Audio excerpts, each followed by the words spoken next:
রাজনীতির মাঠে আবারও আলোচনার নতুন মেরুকরণের ইঙ্গিত।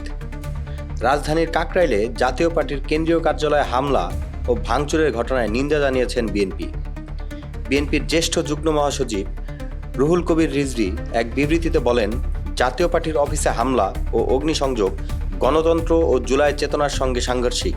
ভিন্নমত থাকতেই পারে, কিন্তু শক্তি প্রয়োগের মাধ্যমে মত প্রকাশের স্বাধীনতাকে বাধা দেওয়া স্বৈরাচারী মনোভাবের বহিঃপ্রকাশ।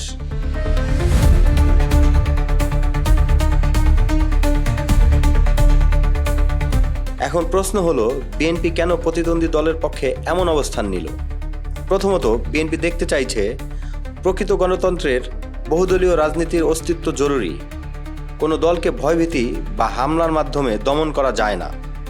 দ্বিতীয়ত, জুলাই গণ অভ্যুত্থানের পর জনগণের প্রত্যাশার জায়গায় আঘাত লাগতে না দিতেই বিএনপি এই সহনশীল বার্তা দিয়েছে। তৃতীয়ত, রাজনৈতিক কৌশলের দিক থেকেও এটি গুরুত্বপূর্ণ।